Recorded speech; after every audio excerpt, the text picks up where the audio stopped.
Les membres de la BVM se sont réunis en assemblée générale ordinaire à Sermamani sur convocation du bureau le 26 juin 2021 à 17 heures. L'assemblée est présidée par Monsieur Roland Prenez, président. Bon, bienvenue à tout le monde pour cette assemblée générale ordinaire où on va vous présenter un peu ce que l'on a fait au cours de l'année précédente, présentation des animateurs du club. Pour, tout le monde ne connaît pas tout le monde, parce qu'il y a des jeunes qui viennent de rentrer, donc ça leur permet de savoir qui fait quoi. Après, rapport moral, compte rendu d'activité 2020. Approbation donc du rapport moral des activités. Ensuite, Gilles nous fera le compte rendu financier 2020. Il y aura le rapport de nos contrôleurs au compte. Il y aura une approbation de nos comptes et vous nous donnerez votre quitus. Nomination des contrôleurs au compte de l'année prochaine. Réponse aux questions écrites, donc on en a une de questions. Présentation des activités 2021. Et puis élection donc, pour le renouvellement donc, du responsable baptême, donc Frédéric Kirsch qui nous a quittés. Comment? Donc voilà, alors Trombinoscope, donc tout le monde connaît Gilles Grandillot, trésorier, moi-même président, Bruno Baudreda, donc secrétaire, Sylvie Charbonnier, donc, qui est responsable mécanique et surtout site internet, communication, donc Marc Dumas, qui malheureusement n'est pas là, Francis Grosboyau, qui est responsable de tout ce qui est avitaillement, donc Régis Détriche, responsable des baptêmes, Patrice Lortion, Monsieur Laurent Nicolodi, responsable pédagogique.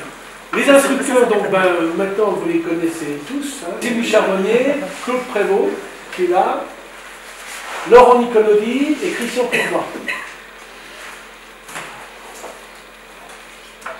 Alors ça c'est le rapport moral du président maintenant.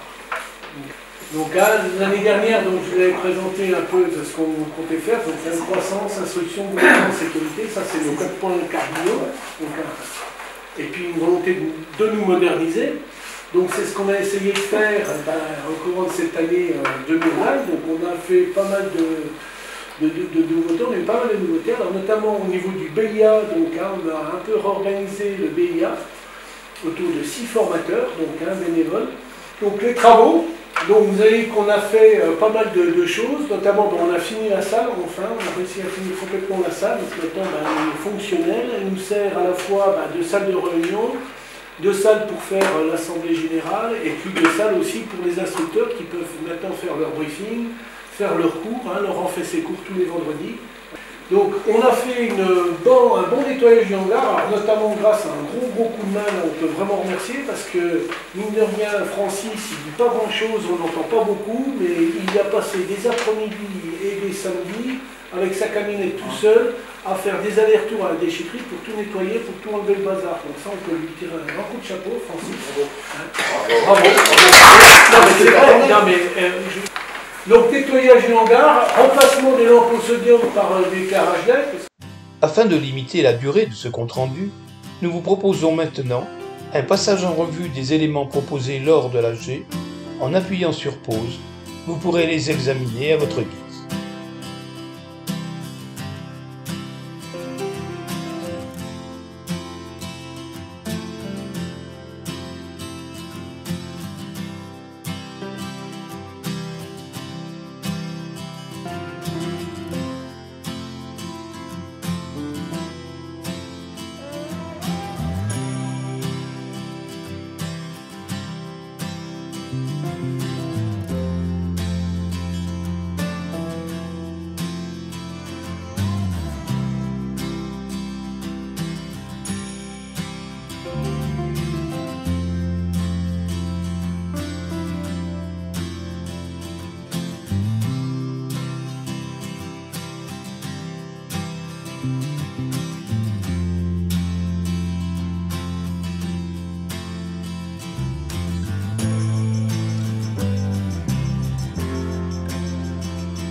Après avoir distribué les documents liés au bilan, Gilles Grandguillaume, trésorier, a proposé son compte-rendu.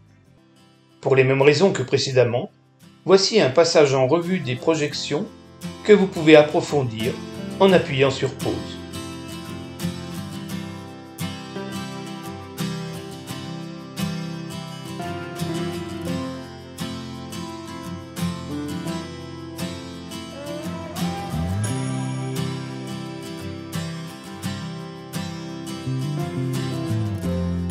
On va passer aux questions des contrôleurs au compte, Yves, Pôle emploi et Hélène.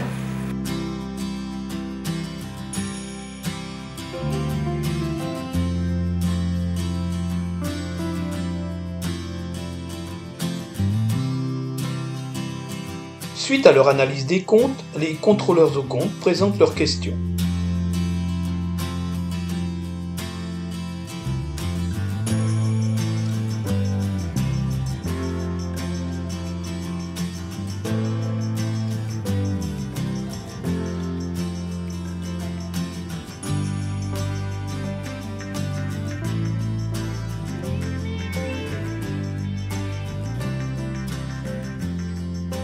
Gilles Grandguillaume et Roland Prenez apportent des réponses détaillées.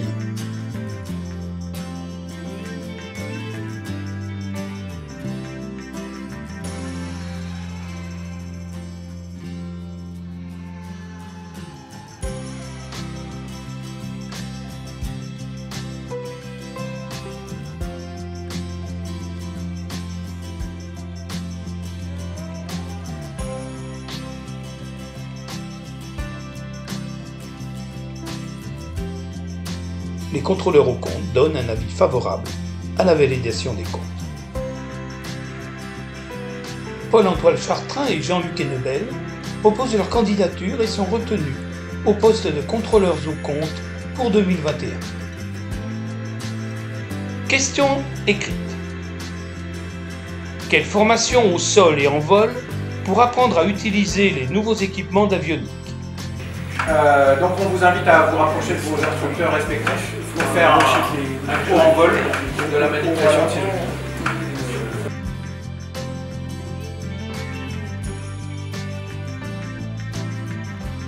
Les objectifs 2021 sont 1200 heures de vol, avec 10 élèves en plus, 20% de baptême en progression, se faire connaître auprès des entreprises, promouvoir et inciter nos pilotes au voyage, une grande navigation à plusieurs avions en 2021, un budget communication pour 2022 et 2 événements pour se faire connaître. A noter qu'en 2021, nous avons déjà 91 membres et 15 nouveaux inscrits. Et pour mémoire, voici les tarifs 2021 appliqués. Ouais.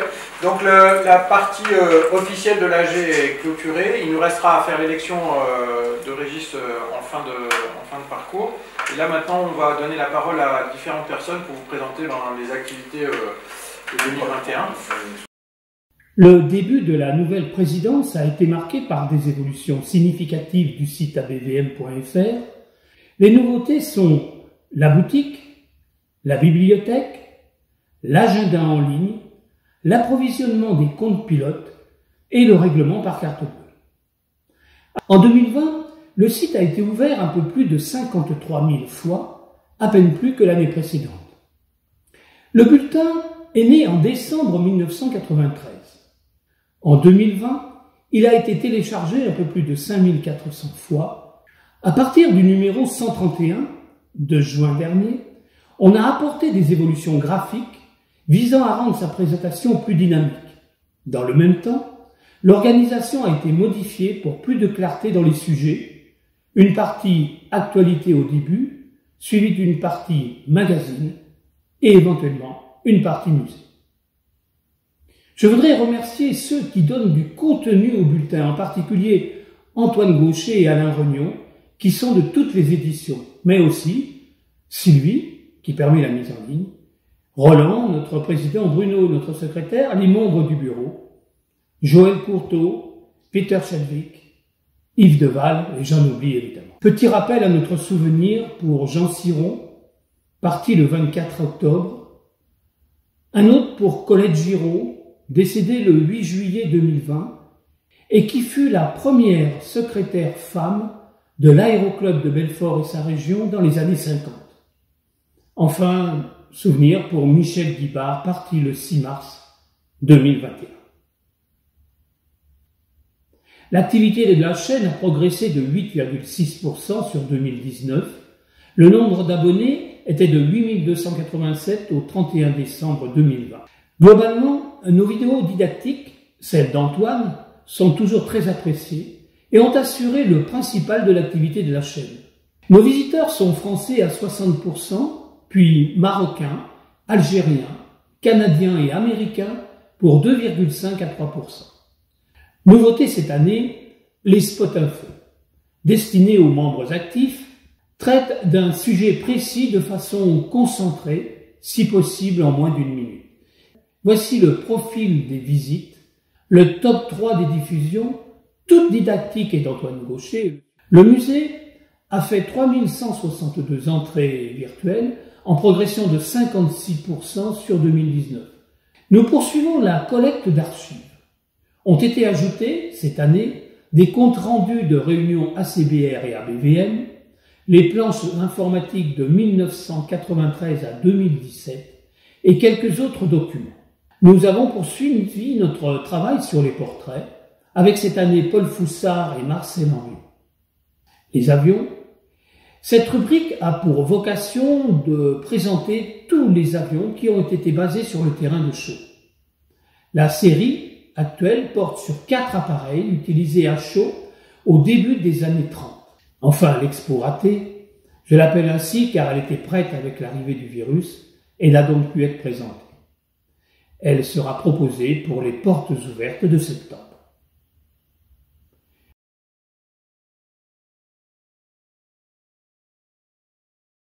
Cette année, on a 26 élèves, alors 26 élèves qui sont inscrits. Il n'y en a qu'une vingtaine qui ont volé. On va souligner 2 lâchers cette année. Puis l'année dernière, 3 lâchers et un brevet de base.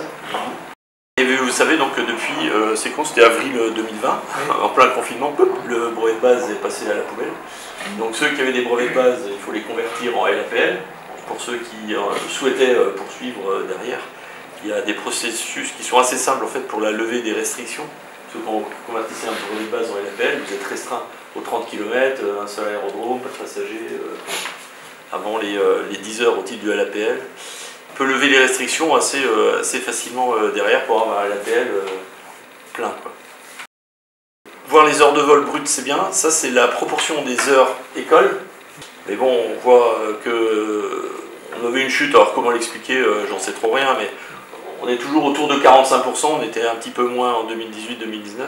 Et puis là, 2021, c'est peut-être un peu particulier, on a 49%. Je pense que d'ici la fin de l'année, j'espère, on aura un pourcentage inférieur parce que les autres pilotes vont voler. Mais en tout cas, les heures école représentent quand même, si certains en doutaient, un volume important des heures de vol total.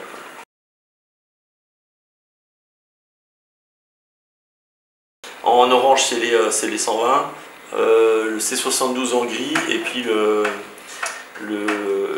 Delta Victor en jaune. Mais on voit bien 2019, c'est sans doute l'effet Joël, hein, à un moment donné, on a moins volé, un instructeur en moins qui faisait énormément d'heures, forcément.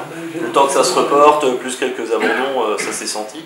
2020, Covid, et puis l'accident du Zulu Hotel. Et 2021, évidemment, sans DR400, forcément, il n'y a pas beaucoup d'heures. En revanche, explosion sur le 172 et le Delta Victor, qui ont 2 fois plus d'heures que d'habitude.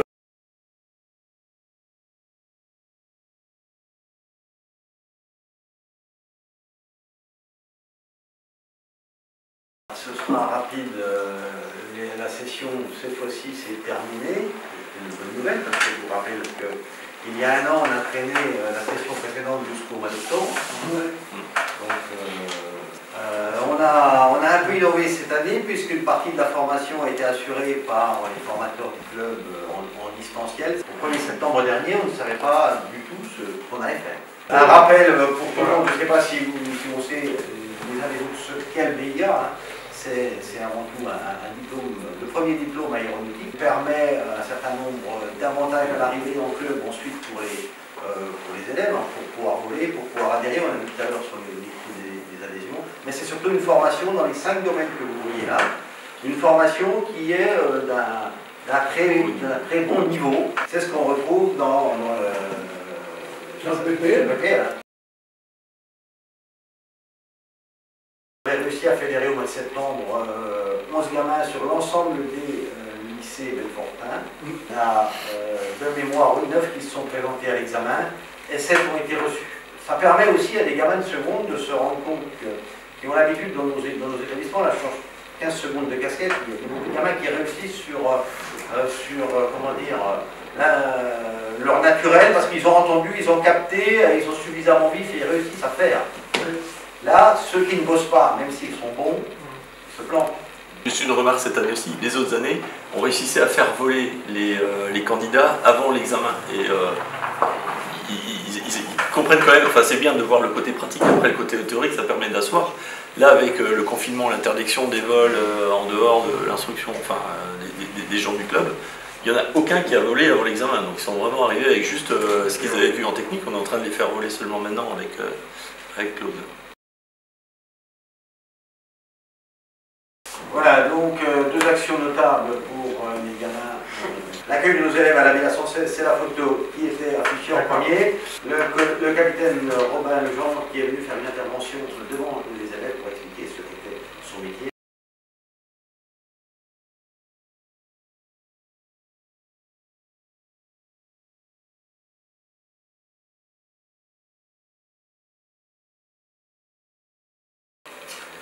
Bien, on va laisser la parole maintenant à Régis, qui va nous présenter la partie activité vol découverte baptême. Premier, j'ai mis ce qu'on appelle la définition du vol découverte. Vol local effectué à titre onéreux d'une durée de 30 minutes maximum, sans transport d'un aérodrome à un autre, d'un éloignement maximal de 40 km du point de départ. Alors, donc, on a plusieurs pilotabilités, celle de Patrice également, et Jean-Luc Ruot qui me sort beaucoup d'épines du pied, surtout en ce moment. Jean-Luc il est ultra dispo et en plein vol, en pleine semaine, il peut nous faire des vols vraiment. Les instructeurs peuvent faire les vols baptême, bien que ça ne les intéresse pas forcément. Voilà, mais ils peuvent les faire. Comment devenir le pilote baptême, ou en tout cas pilote vol de découverte? Il faut être autorisé par le conseil d'administration représenté par le président en exercice. Il faut être breveté LAPL ou PPL totalisant plus de 200 heures de vol en avion après l'obtention de la licence de pilote avion, donc 25 heures dans les 12 mois précédant le premier vol, et avoir effectué 3 décollages atterrissages dans les 90 jours sur le même type d'avion, et être détenteur d'une classe médicale en état de validité pour les licences considérées. Voilà. Et par rapport aux chiffres, il faut dire que dans le baptême, on a une progression de quasi 30%. C'est Jean-Luc essentiellement qui, les derniers temps, m'a fait la quasi-totalité des vols. Laurent m'a aidé une fois. Actuellement, j'ai en moyenne c'est deux appels par jour. Donc les changements au 1er juin, c'est vrai qu'avant il y avait 2 temps de vol, c'était 20 ou 30 minutes. 20 minutes c'était un peu court. Le simple temps de mettre en route, de se rendre au point d'attente et de peu qu'on ait un avion devant qui ait un peu de mal, on a déjà mangé bien 5 minutes. Donc on a décidé de passer le temps de vol unique à 30 minutes et les tarifs ont légèrement augmenté. Pour 2 passagers c'est 100 € et 3 passagers 135. Ouais, un petit rappel, c'est juste de vérifier les plannings avant vos vols pour être sûr qu'il n'y ait pas un baptême derrière. Ce qui serait bien, c'est que sur le Golfe Echo, que le pilote qui vient de se poser ne mette pas plus de 100 litres là. Oui, petites insolites, j'ai eu une demande de mariage en plein vol l'année dernière. Tu l'as accepté? Et un baptême de l'air à 80 ans pour la dame qui est assise à côté de Jean-Luc, comme quoi c'est Jean-Luc qui vole souvent. Voilà. Et donc il nous reste la partie essence en 6. Donc ça c'est le nombre de litres qu'on a délivré cette année, 363 mouvements, et il y a eu 7 livraisons d'essence. Dunkerque ça n'existe plus, et donc c'est Marseille qui ravitaille toute la France. On a modifié le contrat, on a eu contact l'année passée avec Total. On a renégocié les quantités qu'ils nous livraient, parce qu'ils nous imposaient 4000 litres par livraison. On a réussi à descendre de 3000. On a rabaissé la quantité minimum de consommation annuelle, ce qui permet de gérer plus facilement l'approvisionnement. Ah oui. On n'a pas été rupture, donc on n'a pas beaucoup volé non plus, hein, vous direz. Mais, non, on a peu de rupture. je veux dire, pour la gestion, c'est beaucoup plus facile. Bon, puis je voulais vous dire encore deux choses. Par exemple, on parlait des gens qui livraient l'essence. Par exemple, Montbéliard, c'est théoriquement Avia qui leur fournit l'essence. Et là, c'est Total qui les a livrés cette semaine. Donc, sur les planches, j'ai trouvé pas mal de lignes qui étaient renseignées, en livre presque à moitié. Des fois, il n'y a pas de nom, il n'y a pas d'IMAT, il n'y a pas de... On a échappé au nettoyage de cul cette année, parce que la Total y allait un peu fort. Le dernier nettoyage avait dû nous coûter dans les 2500 €. Et cette année, c'est 4000 et quelques. 4900. Merci Francis. Merci Francis. Voilà, merci. CBR, j'ai pas grand chose à dire vu qu'on n'a pas fait de réunion ni d'assemblée pour l'instant. En tant que président de la CBR, je suis le correspondant avec l'intermédiaire avec le département. Donc cette année, il n'y a pas eu grand chose. On a arrangé l'histoire de l'évacuation de la flotte sur le tarmac. Là. Le gros problème qu'on a à CBR aujourd'hui, c'est le restaurant, qui ne respecte rien. Le 29 juin, normalement, il n'y a plus de restrictions sanitaires, donc il n'a plus aucune excuse pour ne pas ouvrir. En plus, il ne peut pas nettoyer. Donc, donc la CBR, voilà, donc à part ça, alors on n'a pas eu de réunion depuis un certain temps, puisqu'avec cette histoire de Covid et puis cette histoire bon, on va essayer, je vais proposer une réunion début septembre à tout le monde. Merci Gilles. Merci Gilles. Alors, dernière information, agenda pour la rentrée. Donc le barbecue, on vous rappelle qu'il est prévu le 4 septembre à partir de 18 h. On a besoin de vos inscriptions le plus tôt possible pour organiser la logistique, les achats, enfin tout ça. Donc là, vous pouvez même flasher le QR code si vous voulez. Et de toute façon, le lien va vous être envoyé par mail là avant les congés d'été. Et puis on a une journée porte ouverte prévue le 12 septembre. De 9 h à 18 h. Et ça, c'est la journée porte ouverte de l'aéroclub. C'est pas spécial FFA, c'est faire connaître l'aéroclub dans la région. Donc on aura peut-être besoin de volontaires pour nous aider à monter les tentes, enfin un peu de... On fera un appel à volontariat pour ça. Voilà, je crois qu'on a tout dit. Voilà. Maintenant, un petit coup à boire. Un petit coup à boire. Maintenant, il y a la cochonaille. Un peu de cochonaille. Ici, ça se passe ici. Ouais, on va se faire ici. On va ranger un peu les... On va rentrer une table et puis hop, on va se faire ça à l'ancienne. Merci en tout cas pour